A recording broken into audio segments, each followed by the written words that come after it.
Attention, attention. Alrighty. It's time now to move on to our next plenary. I consider this a great honor to introduce our next speaker because, like me, she originally hails from the center of the universe. Sweet home Chicago, my kind of town. Kitara McClure, if I could have your attention, thank you. Kitara McClure grew up in inner city Chicago, where she quickly recognized the impact of injustice and privilege.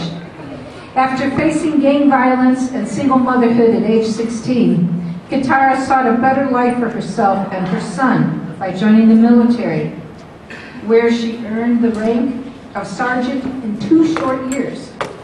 Kitara and her 4 children now live in Spokane, Washington, where she's engaged in both the K-12 and higher education systems and serves as the multicultural director at Spokane Community College. Kitara works to promote awareness, education, and active understanding of diverse populations. And she was recently awarded the Golden Tennis Shoe Award from Washington State Senator Patty Murray for her efforts with both youth and the greater community. She holds a bachelor's degree in workforce development, a master's degree in organizational leadership and management. Very, very, very thrilled to have her here today. So please join me, please, in welcoming Kitara McClure.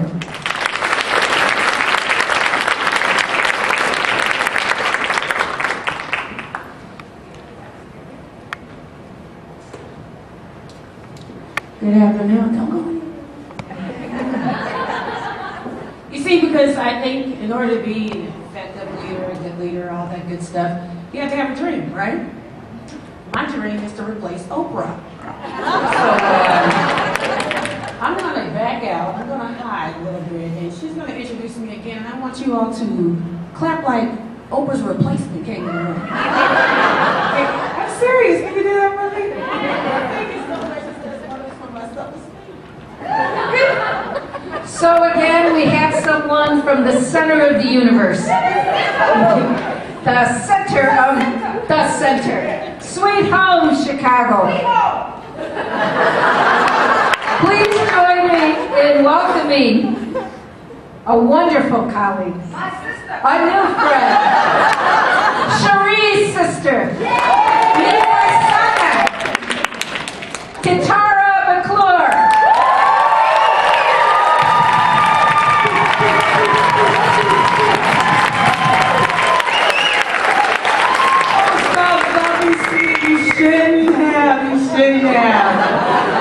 Thank you. Oh my goodness, you guys are gonna make me blush, and you know that goes against my complexion. Can I come up these stairs? I love people. And that's why I took my heels off, because I didn't want to find myself on YouTube, but I have some very fashionable shoes in my workshop area. You can come by and see how they just sit there. Lovely. It's interesting when we talk about being a change agent. Change agent. What's a change agent? Eeny, meeny, miny, mo. Catch a piggy by his toe. If he hadn't let go. Eeny, meeny, miny, mo. Inky, pinky, ball of ink fell out the sink. My mother told me to pick Y-O-U. He's a change agent? It's a change agent, in your definition. Because I never met Webster. I visited dictionary.com.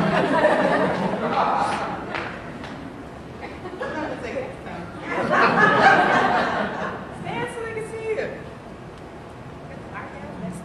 I'm actually going to be her sidekick on Oprah.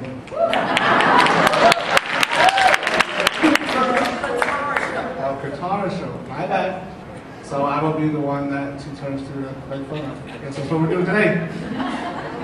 But my definition of a change agent would be somebody who fights for the rights of others, advocates for change in society, for the betterment of people like me, as a man. That works? What do you think? Yeah. Give a hand clap, show some support. I think that's the biggest problem. We don't show enough love to each other. So we could talk about it, we could meet about it. But God forbid we clap for somebody who stood up inside of a room of people that they might know and might not know on the spot. And we can't do this. It's amazing because a lot of our young people have gone astray and all that would have changed their lives is y'all don't get me. I like the turquoise, I'm feeling it. Please stand. Lynn. I like your hair, Lynn. I'm gonna buy me something like that next week. I have a lot of hair extensions, wigs, pieces. My ex-husband used to say, he said, go in the closet and the stuff just falls down upon me. He said, won't you get one place for your hair? I call it joy. It pops out at me. See, that's cool. At least yours grows from the scalp. I can take mine off. But go ahead. Can you tell me your definition of a change agent? I think the only thing I would add to Steve's comment is a change agent should be someone who's working for the change for the betterment of all of us in this society. I like that.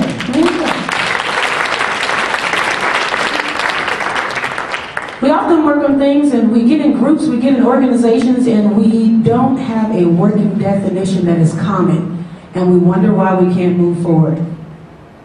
We need to have a working definition in any type of work, a working mission, a working goal. We can know what drives us. Why would we say the things that we say?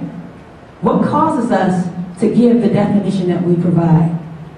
I noticed that when we talk about human rights, sometimes it gets, people will bring in civil rights, but human rights, as you said, is all people. And a change agent could be anybody. But oftentimes we think a change agent has to look a certain way. They have to sound a certain way. They have to have a professional voice. They can't talk over sounding out in the basement on the 10th floor like me and my homies. Because that can't be no change agent, can it? You have to look a certain way to be a change agent. You can't be a change agent in a pink suit looking like a Pepto-Bismol bottle, can you? You have to have a gray suit on, right? You have to be a man. Oh no, my favorite. You have to be an adult. You have to be a certain age to be a change agent, right? And why is it that we disregard young people when they have something to say? And don't get me wrong, I do understand that wisdom comes with age, but it doesn't mean that a young person doesn't have an idea or a valuable contribution to a conversation. Why do I say that? I never thought about being a change agent when I was born. My mother named me Kitara McClure. And I used to think, what was she thinking? Because that was when a time when the Huffy bicycles would have those little license plates and things on it, and you could get it personalized. And I'm telling you, I would spin that thing and spinning and spinning and spinning, and I never found Kitara. I remember when we would have the pencils, you know, when people would take your pencils in school, and you would take that little line and you would rub it across the desk and make a line or two and say it's your pencil, if you didn't get it personalized. I tried to get my name on a pencil, that didn't work out either. And you all might say, that sounds a little petty. Don't look down on me because you all have triple and double tape ink pens with artificial flowers on your desktop probably as we speak. You know the apprehension I felt when people would take my pens and pencils. I grew up on the south side of Chicago and my mother had 13 kids. Kanisha, Katara, LaShawn, Jamie, Elizabeth, Crystal, James, Naomi, Stephen, Daniel, Tisha, Timothy, and Joseph. Calling us down for dinner was like a rap song. Come in, eat. My mother would tell me all these quotes. She would always have some type of scripture because she was in church all the time and she would drag us with her. And you know, you don't mind going to church sometimes, but when it's like 8 days a week and it's only 7, you know, it's kind of hard, you know, because you think that you've heard it all. Even when you sleep, my mother would kind of, I don't know, it's like that Stretch Armstrong. She would just kind of pop me in the throat or the back of the head. And it was weird because she would keep on. I didn't know how she did that. I thought maybe she had some type of angel or something that just did her bidding. But she would tell me, she said, Katara, there's 3 types of people in the world. Those who make things happen, those who watch things happen, and those who wonder what happened. And I'm looking at her like, uh-huh. I felt like the Rice Krispies commercial. She's talking, but what is she saying?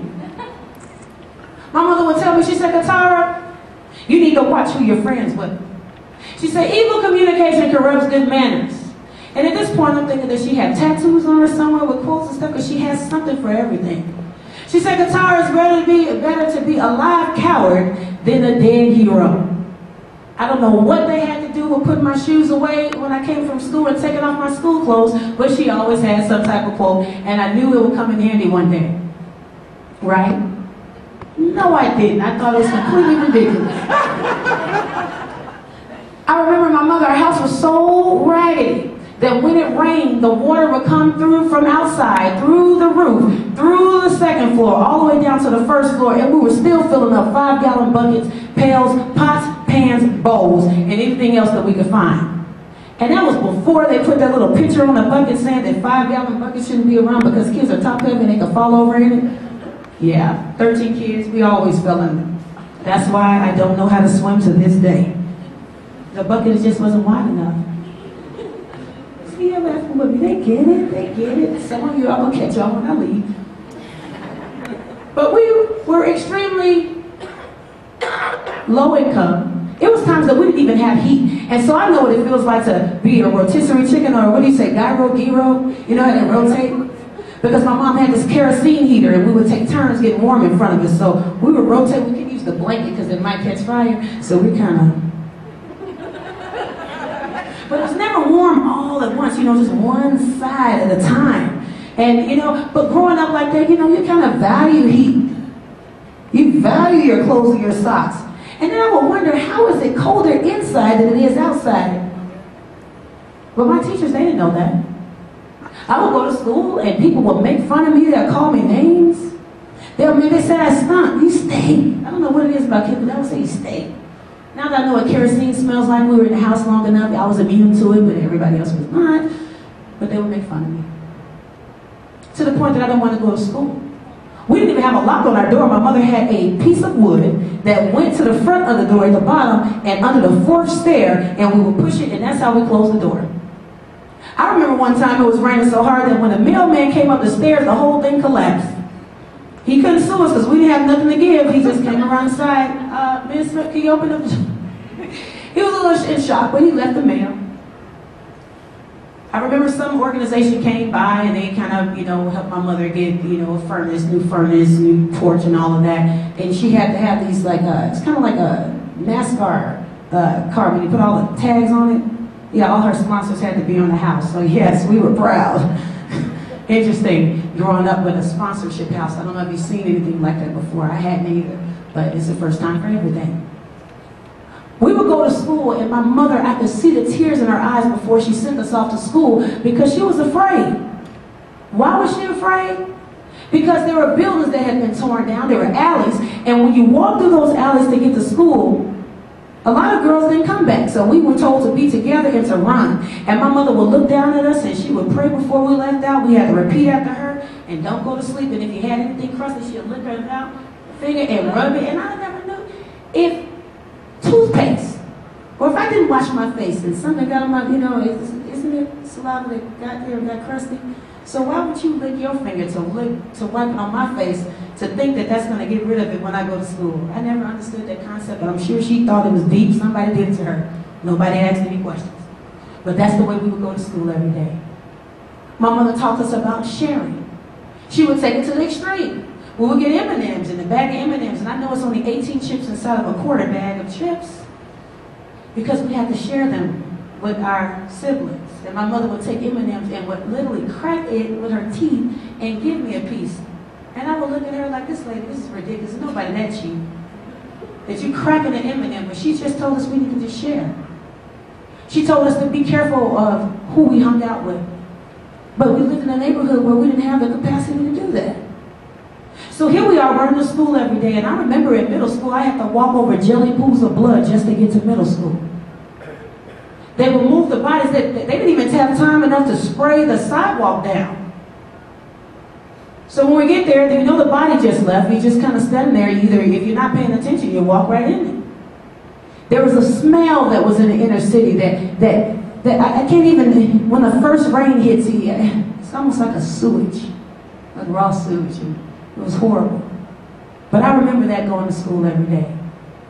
I remember my mother telling me I could be anything that I wanted to be. And I remember when I took my test in 8th grade, I scored so high, and we were ready to go to high school. And there was a private high school called Luther South that I was supposed to attend. I had good grades, and you know what my mom's friends told her? Girl, I don't know why you sending your daughter out there in a white folk neighborhood, because something's going to happen to her. She might not come back. And this is interesting. This was my first run-in with haterade. How does my mother's friends become such naysayers to tell me that I can't go to school in a different neighborhood when their kids never left the neighborhood? So how would they know what would happen to me? Interesting, but my mom listened, and so I didn't go there. I went to Inglewood High School. I went to Inglewood High School, and I don't know what it is about Inglewood, but it's always the inner city, seems like. I haven't found Inglewood that's the suburbs. If you all know, let me know. I want to visit. But here I am going to Inglewood High School. I started out school with 620 freshmen. Guess how many graduated? 114. I call those statistics because they're not statistics. It's just sad. We only had 20 textbooks and 40 kids in each classroom. I remember going to school every day, and I was born with a heart murmur. I was told that I wouldn't be able to run, and my mother had to be careful, and here I am. I'm jumping fences because I didn't want the gangs to catch me after school because I didn't want to die. I was afraid, and it wasn't like the gang members were looking at the medical records and say, hey, don't chase her, she's got a heart murmur. No, they were not. I would try to get on every program, junior engineers training, college preparatory math program, the science club, the math club. I was even in the horticulture club, and I didn't even know the teacher's name. I was just kind of in there because it was the last club of the day. I joined the art club, joined student government. But nobody ever asked the question, why is she doing so much? They're like, well, she's a good student. I ended up going to school every day and ended up being harassed by these gangs, and I heard that if you can't beat them, join them. And it's interesting because my mother would also beat us. She would beat us with extension cords, belts, switches, you name it, belts, whatever she could find, hangers.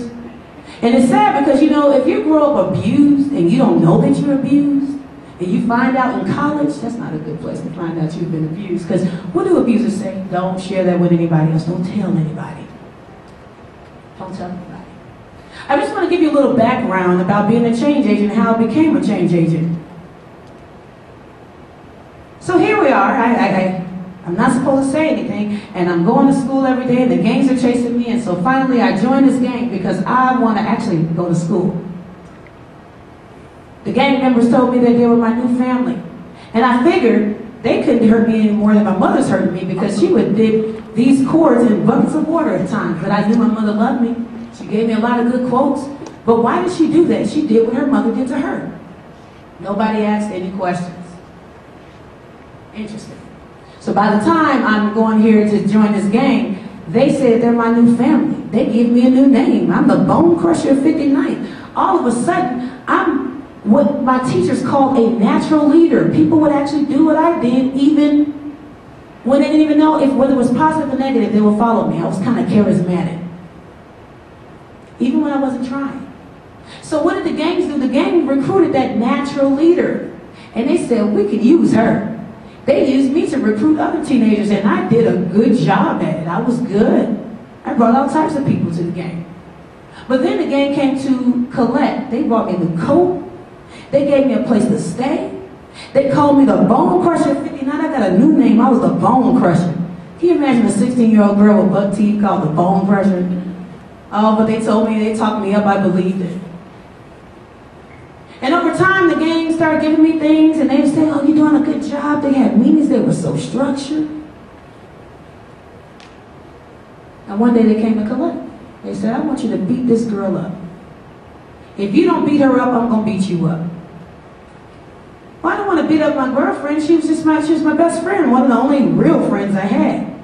But I had to do this. So I told her to hide, don't come around the neighborhood. And one day she came because she had a little baby. She had to come to the neighborhood.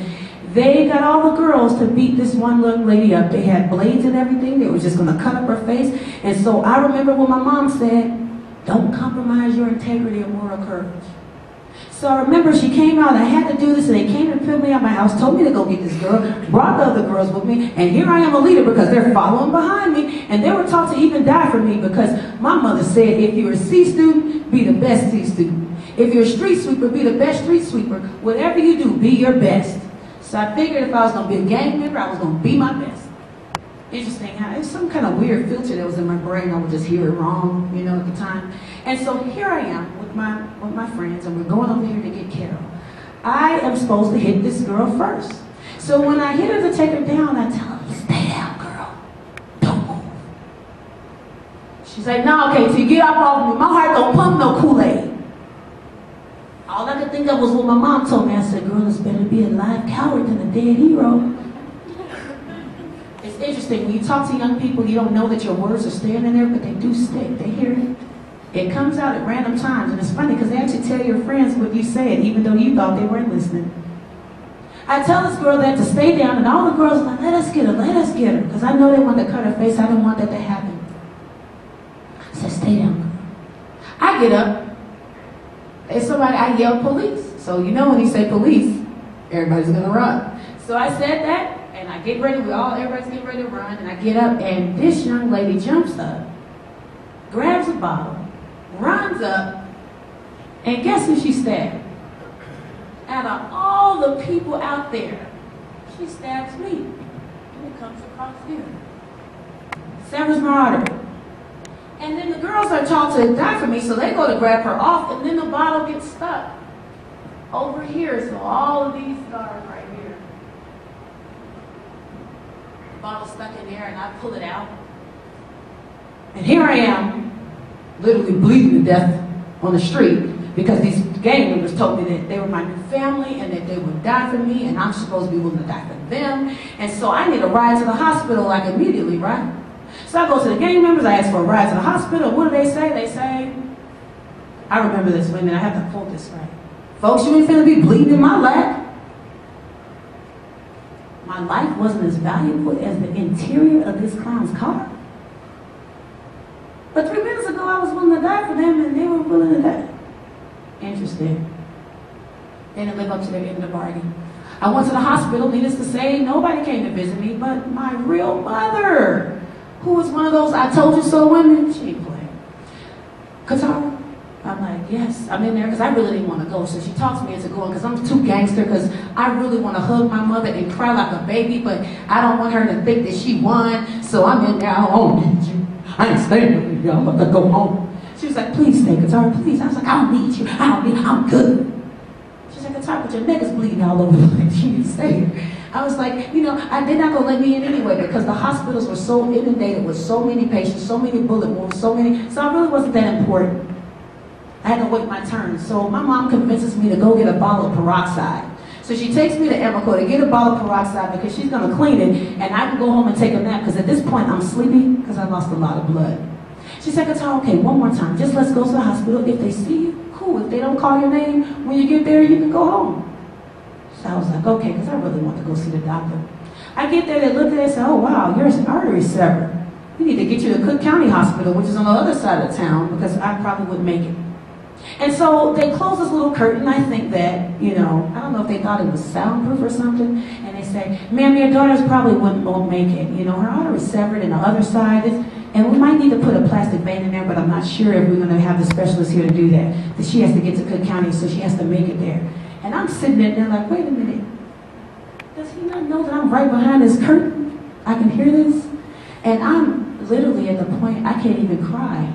Because all I can think is that I never rode a horse. I never left that neighborhood because we didn't have a lot of money. I stayed in the same 4 to 5 blocks.